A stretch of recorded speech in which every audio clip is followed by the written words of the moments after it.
Baik, di sini saya akan mewawancari seorang pelajar yang biasa parkir, yang mempunyai kendaraan bermotor yang terbiasa parkir gitu. Oke, dengan siapa? Arul Madan. Oke, baik. Langsung saja yang pertama, apa sih alasan AA memilih tempat parkir di lokasi yang tidak resmi? Ya karena mungkin saya faktor buru-buru mungkin ya, bisa jadi udah itu sih yang paling utamanya itu. Oke. Eh, Menurut AA, siapa sih yang seharusnya menyediakan fasilitas yang memadai untuk parkir di area tersebut? Kalau di area sekitaran ini mah ya jelas ya kayak RT, RW, kayak lurah kayak gitulah bisa. Ya, baik. Terus di mana sih parkir resmi terdekat dari di tempat tersebut? Kalau di daerah sini mah jujur ya belum ada kalau bagi saya ya belum ada. Baik. Kapan sih AA merasa terpaksa gitu parkir sembarangan? Ya kalau terpaksa pakai sembarangan mungkin pas saya lagi mau jajan di warung kan mungkin kan kalau di warung-warung kan tidak ada gitu ya, tidak ada tempat parkir ya, jadi saya terpaksa aja kayak di warung. Ya, baik. Iya. Mengapa AA tidak keberatan mengambil resiko parkir di tempat yang mengganggu lalu lintas atau pejalan kaki gitu? Eh apa ya? Kalau itu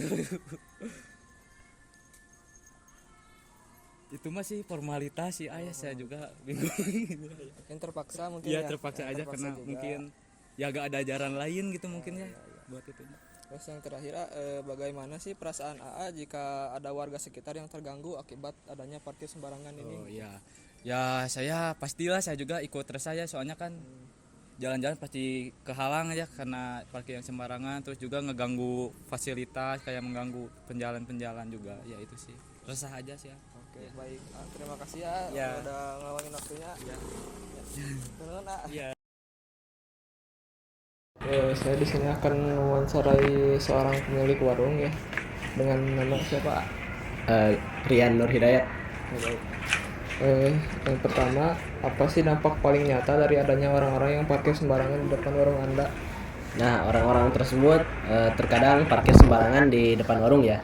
Nah, terkadang mereka itu parkir sembarangan itu tidak sengaja dan senantiasa membeli makanan dan jajanan yang ada di warung aku. Jadi lumayan menguntungkan kepada aku sebagai pemilik warung. Mereka itu membeli jajanan atau makanan yang tersedia di warung ini. Oke, baik.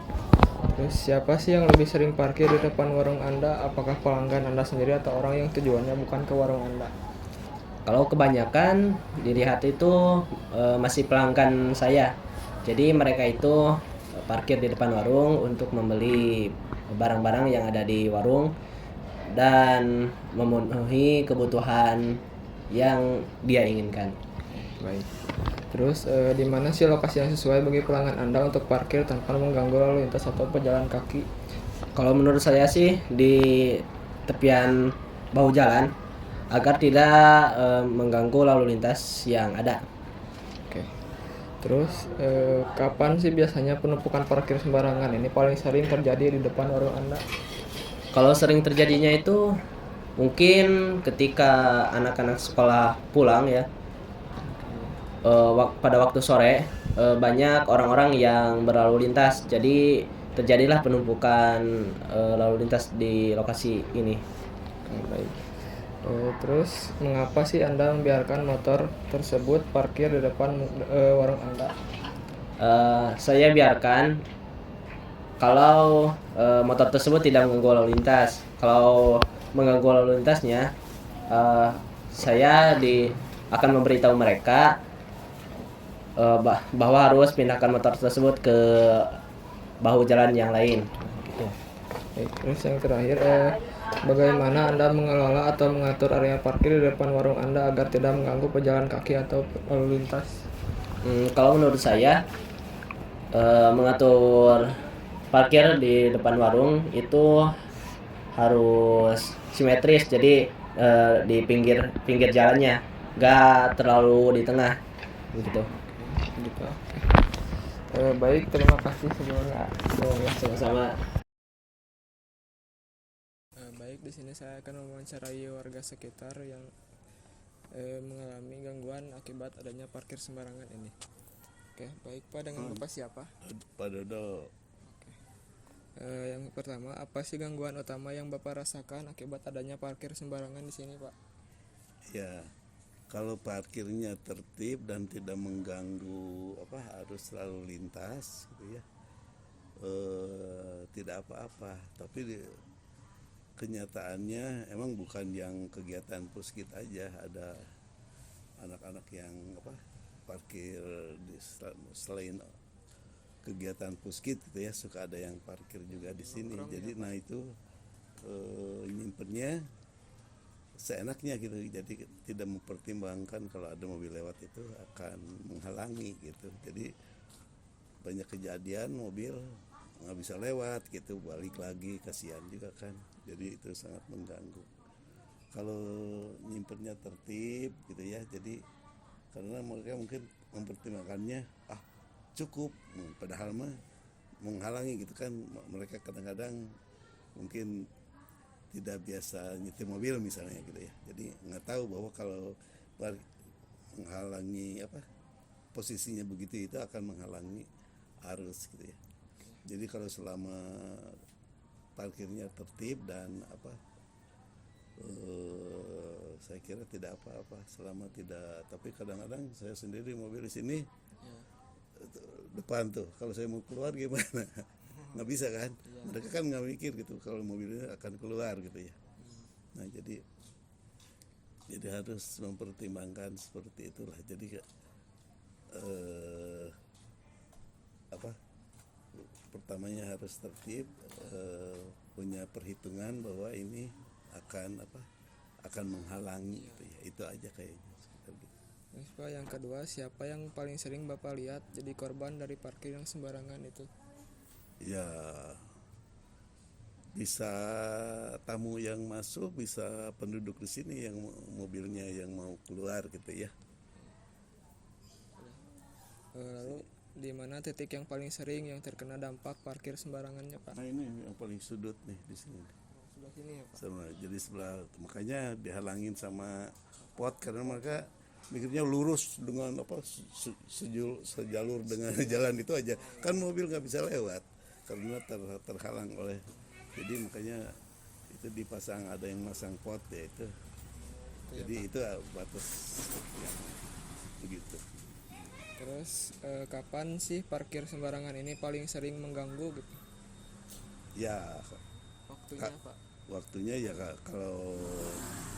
kalau ada kegiatan, kadang-kadang kalau sedang ada kegiatan puskit, atau kadang-kadang karena di sini juga ada yang kos gitu ya, mungkin yang kos bawa teman-temannya pada parkir di depan di sini gitu ya, atau parkir, atau yang mau kuliah di sana, di sini kosong mereka parkir gitu.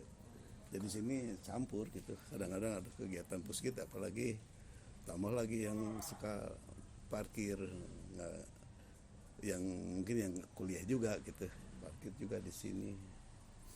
Ada juga anak-anak yang di luar kegiatan puskit, anak kos mungkin atau teman-temannya yang gitulah.